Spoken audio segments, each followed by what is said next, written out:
తెలుగుదేశం కూటమిలో స్పష్టంగా అభిప్రాయ భేదాలు ఉన్నాయి, విభేదాలు ఉన్నాయి. కానీ వారి అనుకూల మీడియా ఈ అంశాలను తెర మీదకి తీసుకురావడం లేదు. పవన్ కళ్యాణ్ కు చంద్రబాబు నాయుడుకి మధ్య తీవ్రమైనటువంటి విభేదాలు ఉన్నాయి. ఈ విషయాన్ని పవన్ కళ్యాణ్ మాటల ద్వారా అర్థం చేసుకోవచ్చు. చాలా కీలక అంశాలను పవన్ కళ్యాణ్ గతంలో ప్రస్తావించారు. విశాఖ కేంద్రంగా, ఉత్తరాంధ్ర కేంద్రంగా భూ కబ్జాలు పెరిగిపోతున్నాయంటూ పవన్ కళ్యాణ్ అధికారుల సమావేశంలో ముఖ్యమంత్రి సమక్షంలో మాట్లాడారు. దీని అర్థం తెలుగుదేశం పార్టీ వాళ్ళు భూ కబ్జాలు చేస్తున్నారని. వైఎస్ఆర్సీపీ వాళ్ళైతే ఈ విధంగా మాట్లాడేవాడు కాదు, ఖచ్చితంగా చర్యలు తీసుకునేవారు. జనసేన పార్టీ వాళ్ళు కూడా కాదు, తన పార్టీ వాళ్ళైతే ఆయన బహిరంగంగా మాట్లాడేవారు కాదు. తెలుగుదేశం పార్టీ వాళ్ళే ఈ కబ్జాలకు పాల్పడుతున్నారు కాబట్టి పవన్ కళ్యాణ్ ఈ విధంగా మాట్లాడుతున్నారు, బహిరంగంగా మాట్లాడుతున్నారు అన్నది రాజకీయ వర్గాల్లో జరుగుతున్నటువంటి చర్చ. అదేవిధంగా రాష్ట్రంలో రౌడీయిజం పెరిగిపోతుందంటూ మాట్లాడారు.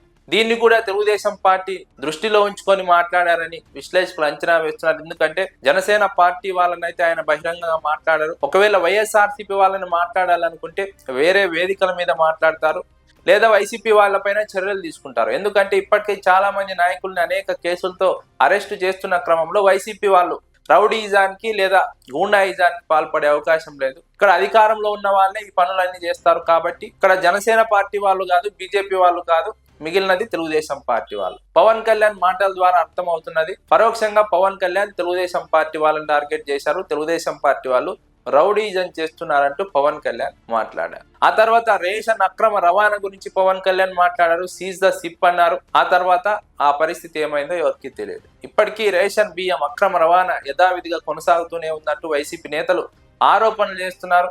కానీ దానికి అడ్డుకట్టపడినటువంటి పరిస్థితి మాత్రం లేదు. హడావిడిగా పవన్ కళ్యాణ్ మాట్లాడిన వెంటనే చంద్రబాబు నాయుడు చర్యలు తీసుకున్నామంటూ హడావిడి చేస్తున్నారు, అధికారులతో చెక్ పోస్టులు పెట్టిస్తున్నారు, తనిఖీలు చేయిస్తున్నారు. కానీ షరామామూలే అన్నట్టుగా రేషన్ బియ్యం అక్రమ రవాణా కొనసాగుతోంది. అదేవిధంగా బెల్ట్ షాపుల విషయంలో పవన్ కళ్యాణ్ ఆగ్రహం వ్యక్తం చేశారు. కానీ ఏ ఒక్క బెల్ట్ షాప్ కూడా ఆగిన పరిస్థితి లేదు. ఒక్కో గ్రామంలో 1-2 బెల్ట్ షాపులు నడుస్తూనే ఉన్నాయి, కానీ ఎక్కడా కూడా ఆగిన పరిస్థితి లేదు. కేవలం పవన్ కళ్యాణ్ మాట్లాడుతున్నారు, తెలుగుదేశం పార్టీ వాటిపైన సవరించుకునే ప్రయత్నం చేస్తోంది, పరిష్కరిస్తామని మాట్లాడుతోంది. కానీ ఎక్కడా కూడా పవన్ కళ్యాణ్ అభ్యంతరం తెలిపిన అంశాలు ఆగిపోవడం లేదు, యథావిధిగా కొనసాగుతున్నాయి, ఇంకా రెట్టింపు అవుతున్నాయి తప్ప తగ్గడం లేదని విశ్లేషకులు భావిస్తున్నారు. పవన్ కళ్యాణ్ అభ్యంతరం తెలిపిన ఏ ఒక్క విషయంలోనూ తెలుగుదేశం కూటమి ప్రభుత్వం వెనక్కి తగ్గలేదంటే పవన్ కళ్యాణ్ కి ఇస్తున్నటువంటి ప్రయారిటీని ఆలోచించుకోవచ్చు. అదే క్రమంలో పవన్ కళ్యాణ్ అధికారంలో ఉండి డిప్యూటీ ముఖ్యమంత్రిగా ఉండి తెలుగుదేశం మాత్రమే తప్పు చేస్తుంది అనే విధంగా మాట్లాడడం కూడా తెలుగుదేశం పార్టీలో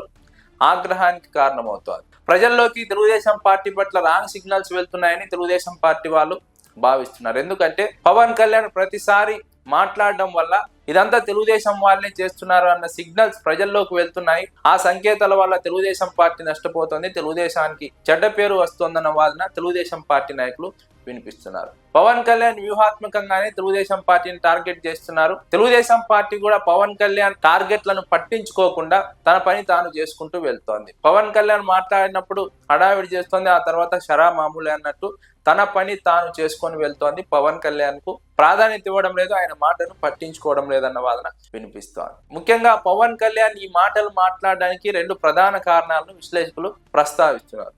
ఒకటి, ఒకవేళ తెలుగుదేశం పార్టీ నుంచి పవన్ కళ్యాణ్ బీజేపీ కనుక బయటికి వచ్చి సొంతంగా పోటీ చేయాల్సి వస్తే అప్పుడు విమర్శించడానికి అనుకూలంగా పవన్ కళ్యాణ్ ఇప్పటి నుంచే కొన్ని అంశాల్లో ప్రభుత్వాన్ని హెచ్చరిస్తున్నారు.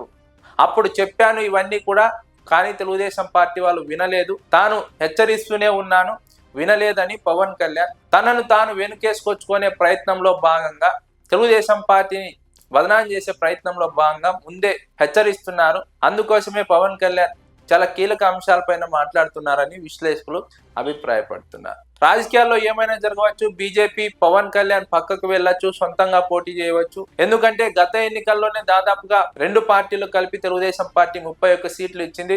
వచ్చే ఎన్నికల్లో పొత్తుగా వెళ్తే ఇంకా ఎక్కువ సీట్లు అడిగే అవకాశం ఉంటుంది. తెలుగుదేశం పార్టీ ఇవ్వకపోవచ్చు. ఇవ్వని పక్షంలో ఈ 2 పార్టీలు బయటికి వచ్చి సొంతంగా పోటీ చేయవచ్చు. పోటీ చేసే క్రమంలో విమర్శించాల్సి వచ్చినప్పుడు చంద్రబాబు నాయుడిని పవన్ కళ్యాణ్ ఈ అంశాలను కూడా ప్రస్తావించడానికి వ్యూహాత్మకంగా అధికారంలో ఉన్నప్పుడే తనది తప్పు లేదు, తాను హెచ్చరిస్తూనే ఉన్నాను, చంద్రబాబు చెబుతూనే ఉన్నాను, వినలేదు అంటూ ఒక అభిప్రాయం క్రియేట్ అయ్యే విధంగా ముందస్తుగా వ్యూహాత్మకంగా పవన్ కళ్యాణ్ హెచ్చరిక చేస్తున్నారన్నది ఒక చర్చ. అదే విధంగా తటస్థంగా ఉన్నటువంటి ప్రజలకు ఒక అభిప్రాయం కలిగించే విధంగా పవన్ కళ్యాణ్ బాగానే ఉన్నారు, ఎలాంటి అవినీతి అక్రమాలకు పాల్పడడం లేదు, జనసేన పార్టీ బాగానే ఉంది, తెలుగుదేశం పార్టీ వాళ్ళే ఇవన్నీ చేస్తున్నారు, మెజారిటీ సభ్యులు వాళ్ళే ఉన్నారు, పవన్ కళ్యాణ్ చెప్పినా వినడం లేదు, పవన్ కళ్యాణ్ ఎప్పుడు నిజాయితీగానే ఉన్నారు, తన నిజాయితీని తప్పలేదు అంటూ జనసేన పార్టీలోని తటస్థులు లేదా ప్రజల్లో ఉన్నటువంటి తటస్థులను దృష్టిలో ఉంచుకొని పవన్ కళ్యాణ్ ఈ విధమైనటువంటి ఒక వ్యూహాత్మకమైన ఎత్తుగడతో వ్యాఖ్యలు చేశారన్న చర్చ రాజకీయ వర్గాల్లో. ఏది ఏమైనప్పటికీ తెలుగుదేశం జనసేన పార్టీల మధ్య విభేదాలు స్పష్టంగా ఉన్నాయి. పవన్ కళ్యాణ్ వ్యూహాత్మకంగా ముందస్తుగానే గ్రౌండ్ ప్రిపేర్ చేసుకుంటున్నారు. ఒకవేళ బయటికి వెళ్లాల్సి వస్తే కూటమిలో నుంచి తమది తప్పు లేదు, ఈ ప్రభుత్వం చేసిన పాపాలన్నీ తెలుగుదేశం పార్టీకి సంబంధించినవే, జనసేన పార్టీకి సంబంధం లేదని ఒక ఇంప్రెషన్ కలిగించే విధంగా వ్యూహాత్మకంగా ముందుకు వెళ్తున్నారన్న చర్చ రాజకీయ వర్గాల్లో ఉంది.